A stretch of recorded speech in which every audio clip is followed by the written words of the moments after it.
भाई जैसा कि आप सभी को सोचिए। पता है कि नेपाल के अंदर जो है सोशल मीडिया नेटवर्क को बंद करने के दौरान जो है बहुत सारी जो है घटनाएं जो है वहाँ पे आप लोगों को मिल रही है। तो उसी घटना को मद्देनज़र रखते हुए ये वीडियो खास रहने वाला है आप सभी के लिए। अगर आपको ये वीडियो पसंद आए तो लाइक ज़रूर कीजिएगा। ये छोटा सा हमारा एक प्रयास है, इस प्रयास को जो है आप सफल बना। तो चलिए पूरी न्यूज़ को जानते हैं और शेयर करें। डिजिटल चिंगारी और उससे पूरे देश में आग लग गई। सरकार गिर गई है, सेना सड़कों पर है और इस सब के बीच इस पूरी उथल-पुथल के सेंटर में कौन है? जेन ज़ी। तो सवाल यह है कि आखिर ऐसा हुआ क्या? एक सोशल मीडिया बैन ने देश को इस हालत में कैसे पहुंचा दिया? चलिए इसी को समझते हैं। और इस संकट का जो नतीजा निकला वो वाकई चौंकाने वाला है। प्रधानमंत्री केपी शर्मा ओली, जो देश के सबसे ताकतवर नेताओं में से एक माने जाते हैं, उन्होंने इस्तीफा दे दिया है। सोचिए बस, इस एक कदम ने देश में एक तरह का पॉलिटिकल वैक्यूम बना दिया है और अब पावर का सेंटर कोई और बन गया है। और जैसे ही सरकार गई, जो खालीपन आया, उसे भरने के लिए कौन आगे आया? सेना। देखिए, किसी भी डेमोक्रेसी के लिए ये एक बहुत ही खतरनाक सिग्नल होता है कि चुनी ही सरकार की जगह सेना मेन जगहों पर अपना कंट्रोल कर ले। अब ऑफिशियली तो प्रधानमंत्री ओली ने कहा कि उन्होंने ये फैसला देश के हित में लिया है, ताकि संविधान के हिसाब से कोई राजनीतिक हल निकाला जा सके। लेकिन सच तो ये है कि सड़कों पर जो गुस्सा दिख रहा था, वो कहानी कुछ और ही बयां कर रहा था। तो फिर सवाल यही उठता है कि ये सब शुरू कहाँ से हुआ? असल में ये कहानी एक पूरी पीढ़ी के गुस्से की है। एक ऐसा गुस्सा जो अंदर ही अंदर सुलग तो रहा था, बस उसे भड़कने के लिए एक डिजिटल चिंगारी चाहिए थी। और यहाँ पर ना दो अलग-अलग दुनियाओं का टकराव बिल्कुल साफ दिखता है।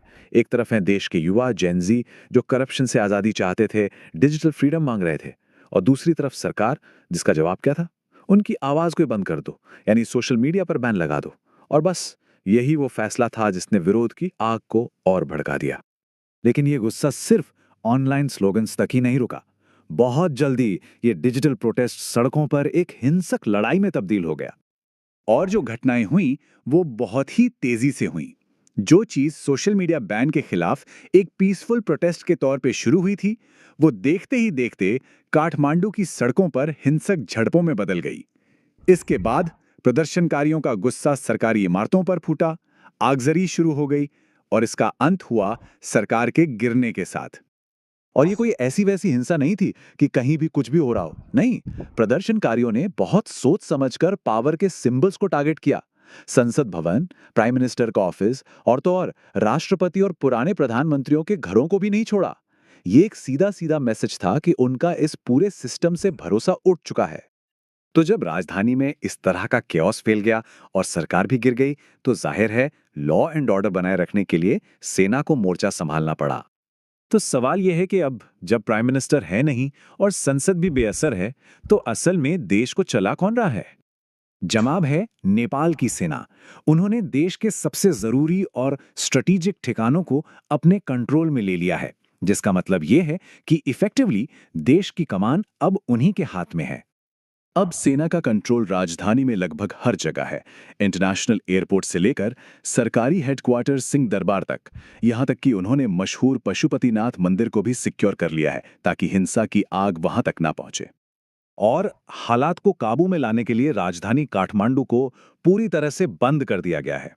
इनडेफिनेट कर्फ्यू लगा है। इसका मतलब साफ है, शहर थम गया है, सड़कें एकदम खाली हैं और नॉर्मल लाइफ पूरी तरह से रुक गई है। लेकिन नेपाल में जो ये आग लगी है, वो सिर्फ उसकी सीमाओं के अंदर ही नहीं है। इसकी गर्मी, इसकी तपिश पड़ोसी देशों और खासकर भारत तक भी महसूस की जा रही है। सोचिए, 1751 किलोमीटर ये लंबाई है भारत और नेपाल के बीच की खुली और बहुत ही सेंसिटिव बॉर्डर की। और अब इस पूरी की पूरी सीमा पर सिक्योरिटी फोर्सेस हाई अलर्ट पर हैं, क्योंकि डर यही है कि नेपाल की ये इंस्टेबिलिटी कहीं भारत में भी ना फैल जाए। और इस संकट का असर आम लोगों की जिंदगी पर फौरन दिखने लगा। मिसाल के तौर पर, दिल्ली और काठमांडू के बीच जो एक काफी बिजी एयर रूट है, मंगलवार को 6 में से 4 फ्लाइट्स कैंसिल करनी पड़ी। मतलब दोनों देशों के बीच कनेक्शन लगभग टूट सा गया। भारत ने भी बहुत तेजी से कई कदम उठाए हैं। एक तरफ तो अपने नागरिकों को कह दिया है कि अभी नेपाल की यात्रा ना करें, दूसरी तरफ बिहार से नेपाल जाने वाली ट्रेन और बस सर्विसेज भी रोक दी गई हैं और जो भारतीय बॉर्डर पर फंसे हैं उन्हें सुरक्षित निकालने का काम भी चल रहा है। अब जाहिर है इस पूरे मामले पर दुनिया की भी नज़र है। यूनाइटेड नेशंस ने हिंसा पर गहरी चिंता जताई है और एक ही रास्ता सुझाया है, डायलॉग यानी बातचीत। तो अब एक तरह का इंटरनेशनल प्रेशर भी है कि सभी पार्टियां शांति से कोई हल निकालें। और यहीं पर आकर हम सबसे बड़े सवाल पर रुकते हैं।